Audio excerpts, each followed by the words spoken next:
Bonjour à tous, chers coulés, très chers fans de football. Bienvenue dans cette vidéo dans laquelle nous verrons si l'achat de Cancelo est nécessaire ou non pour le Barça. Mai 1994, un mois avant la mythique Coupe du Monde 94 qui fut gagnée par le Brésil face à l'Italie au tir au but, 1994 est une année connue aussi pour l'humiliation du Real face au Barça 5-0 au Camp Nou, ou bien même pour la toute première sélection de Ronaldo Nazario en Seleção.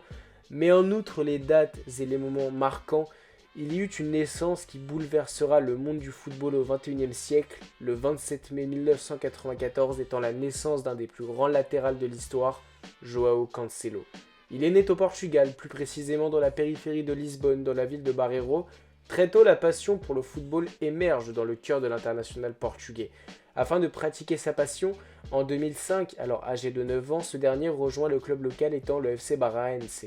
Son potentiel au-dessus des jeunes de son âge le fit propulser dans les rangs de Benfica 3 ans plus tard en 2008 et signe son premier contrat professionnel avec le club de la capitale en 2014. 10 ans plus tard, avec une vision beaucoup plus surplombante, Cancelo a engrangé énormément d'expérience de nombreux clubs dans lesquels il est allé, tels que l'Inter, Valence, la Juventus, Manchester City, mais aussi énormément de niveaux. Il a joué sous l'ordre de grands entraîneurs tels que Guardiola, Manchester City, Tuchel au Bayern. Cancelo est donc devenu avec le temps l'un des meilleurs latérales du monde. Le Barça s'en accapare donc les services le 1er septembre 2023. Ce n'est pas un achat mais un prêt à option d'achat non obligatoire fixé à 25 millions d'euros. Nous sommes à la fin du mois de décembre 2023, bientôt 4 mois après son arrivée. Quel est le réel constat? Faut-il réellement l'acheter en fin de saison? Avant de répondre à cette question, parlons de la fonction de Cancelo dans le jeu de Xavi. À l'instar de Daniel Alves, Cancelo est placé en latéral intérieur. Pour ceux ne savant pas en quoi consiste ce rôle plus que fondamental dans le jeu de Xavi, je m'explique. Défensivement, le latéral intérieur se comporte comme un arrière latéral ou un latéral offensif. Mais alors qu'un latéral offensif traditionnel apporte des solutions dans la largeur en attaque, le latéral intérieur tente de repiquer dans l'axe et de créer des espaces pour les joueurs autour de lui.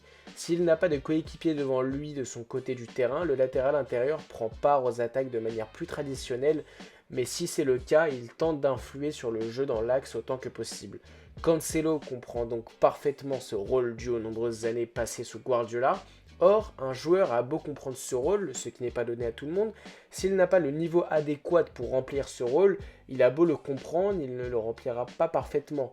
Mais Cancelo, lui, déroge à la règle. En effet, en plus de comprendre parfaitement le jeu de position que va insuffler Xavi, il comprend à merveille sa fonction de latéral intérieur.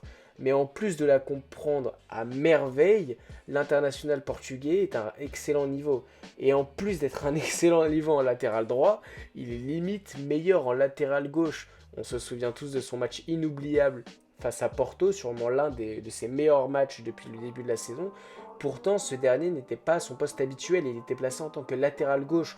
Donc en plus d'avoir des qualités de compréhension de jeu et footballistique plus qu'exceptionnelles, ce dernier est polyvalent et n'est pas qu'un simple couteau suisse à l'instar de Sergio Roberto, donc de se contenter d'être moyen à tous les postes. Il est très fort partout sur le terrain. Nous sommes à l'heure actuelle en fin décembre 2023, donc au terme de la première partie de saison, les supporters sont tous unanimes sur l'indispensabilité de João Cancelo. Le Barça n'est pas le même avec et sans Cancelo. 19 titularisations au total, 3 buts et 2 passes décisives, 0 blessure.